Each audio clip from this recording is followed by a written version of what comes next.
शिव सीताराम। श्रीमद् भगवद गीता अध्याय 6 श्लोक क्रमांक 43।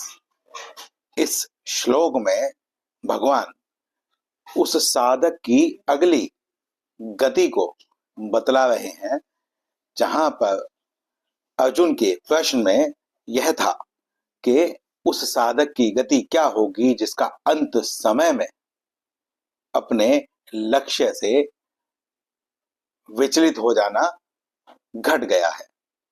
तो भगवान ने यहां पर बतलाया कि वह साधक जिसकी भोग वासना या जिसके अंतकाल में भोग की वृत्ति उत्पन्न हो गई थी, वह साधक स्वर्गलोक जाता है और वहां पर वह शाश्वती समाह ऐसा कह के भगवान ने शब्द दिए थे और यह बतलाया था कि जब तक उस साधक की वह भोग वृत्ति जो कि अंत काल में उत्पन्न हुई थी पूर्णतया समाप्त नहीं हो जाती है, तब तक वह साधक उस काल तक वह साधक स्वर्ग लोक में रहता है। उसके पश्चात वह श्रीमंतों के घर में सूची नाम जिन्हें कहा गया है उनके कुल में जन्म लेता है और वहां पर कर्मशः अपनी उद्धवगामी प्रवृत्ति की तरफ चलकर उसी लक्ष्य को पुनः प्राप्त करने के में लग जाता है। दूसरा जो साधक है, यहां पर लोक और परलोक की दोनों की जो गति है उसके बारे में जानने की अर्जुन ने इच्छा व्यक्त की थी, तो भगवान ने यहाँ पर उन साधकों के विभाग कर दिए। भगवान ने यह बतलाया कि एक साधक वह भी हो सकता है जिसकी भोग में वृत्ति नहीं है, परंतु फिर भी वह किसी कारणवश, किसी परिस्थितिवश, किसी पीड़ा से अंत समय में अपने लक्ष्य से विचलित हो गया। तो वह जो साधक है वह उसकी गति क्या होगी। अब यहां पर यह संशय उठता है कि यदि दोनों जो साधक हैं उन्हें स्वर्ग भेज दिया जाए तो इसमें क्या आपत्ति है। अब यदि आप यह कहें कि वह साधक जिसने पूरे जीवन वैराग्य को धारण किया, अंत समय में उसकी वृत्ति भोग की कैसे हो सकती है, और जिसकी भोग की वृत्ति न हो वह स्वर्गलोक जाकर क्या करेगा। स्वर्गलोक जाना ऐसे साधक के लिए दंड के ही समान होगा। यदि कोई व्यक्ति मदिरापान नहीं करता है तो आप उसे प्रसन्न करने के लिए मदिरा जो मदिरालय होता है वहां पर ले जाए तो क्या वह वहां जाकर प्रसन्न होगा। वह उसके लिए एक दंड के ही समान होगा। इसी प्रकार जो वैराग्यवान व्यक्ति होता है उसके लिए स्वर्ग दंड के ही समान है। उसकी आध्यात्मिक प्रवृत्ति में वह एक बाधा के ही समान बनेगा।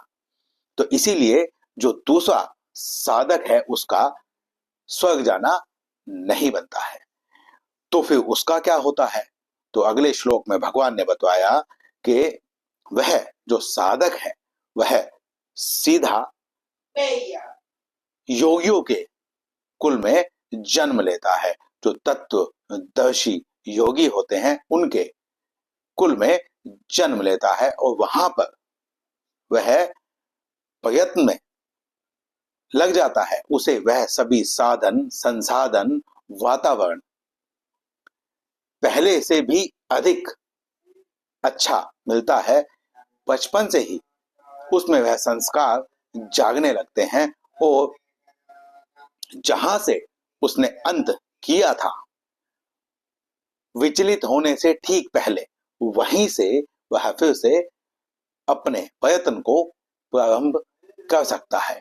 क्योंकि हमने पिछले वीडियो में भी बतलाया था कि यह वो मार्ग है जहां से पतन नहीं होता। तो आपने जितनी भी आध्यात्मिक प्रगति कर ली है, जब यह देह छूटेगी तो इसके पश्चात आप अगली देह को जब धारण करेंगे तो वहीं से ही आप प्रारंभ करते हैं। तो इसीलिए भगवान ने 42वें श्लोक में यह बतलाया था कि वह जो श्री सूची नाम श्रीमंताम के कुलों में जन्म लेने वाला साधक है, उसका जन्म दुर्लभ है। परंतु फिर भगवान ने अगले श्लोक में बताया कि जो योगी तत्वदर्शी जो कुल है, उनमें जो जन्म लेने वाला होता है वह दुर्लभतरम अर्थात दुर्लभों में भी दुर्लभ है। अब अगले श्लोक में भगवान बताते हैं कि यह जो साधक हैं, जब यह जन्म ले लेते हैं तो फिर क्या होता है। तो भगवान कहते हैं अध्याय 6 श्लोक क्रमांक 43, यहां भगवान कहते हैं तत्तम बुद्धि संयोगम लभते पौर्वदेहिकम, अर्थात वह साधक वहां पर तत्व वहां पर तम वह, यहां पर उस साधक के बारे में ही बात चल रही है। बुद्धि संयोगम, उसका वहां पर बुद्धि के साथ संयोग हो जाता है। अब यह बुद्धि कौन सी बुद्धि है? यह वही बुद्धि है जो पिछले जन्म में उस साधक के पास थी। उसकी जितनी आध्यात्मिक प्रगति हो गई थी, उस आध्यात्मिक प्रगति से इस जन्म में उसका संयोग हो जाता है। अब अगला जो शब्द है वहां भगवान कहते हैं लभते पौर्वदेहिकम, अर्थात पिछली जो देह थी वहां पर जो बुद्धि थी, उस बुद्धि के साथ उस साधक का संयोग हो जाता है। अब यहां पर योगियों के कुल में जन्म लेने वाले व्यक्ति का स्वर्ग में जाना क्यों नहीं बनता?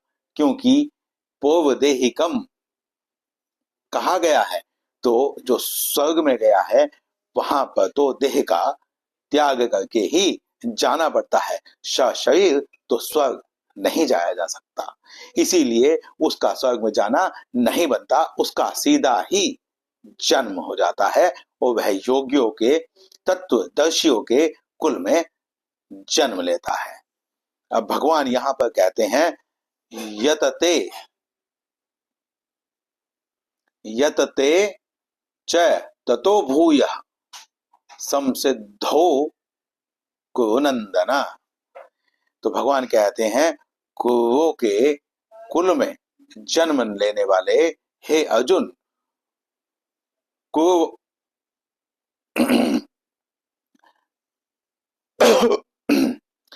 कुरुओं में श्रेष्ठ हे अर्जुन, वो जो साधक है वह उन कुलों में जन्म लेते ही यतते च ततो भूयः संसिद्धो को नंदना, उस सिद्धि को, उस समसिद्धि को, उस परम पद को पाने के लिए फिर से प्रयत्न करना प्रारंभ कर देता है। और वो जो प्रयत्न है वह प्रयत्न वहीं से ही प्रारंभ होता है जहां से उसका प्रयत्न छूट गया था। तो इसीलिए भगवान ने इस श्लोक में यह बतला दिया है कि बुद्धि संयोग होता है जो पुरानी जो देह थी। तो यहाँ पर भगवान ने विभाग करके बतला दिया है कि एक साधक वह है जो स्वर्ग जाता है और जो दूसरा साधक है वह स्वर्ग नहीं जाता है, उसका सीधा ही जन्म होता है योगियों के कुल में और वहां पर जाकर वह फिर से उस मोक्ष को, उस परम पद को, उस शरणागति को प्राप्त करने का यत्न प्रारंभ कर देता है। तो इस श्लोक में इतना ही। मिलते हैं अगले श्लोक में, अगले वीडियो में। शिव सीताराम।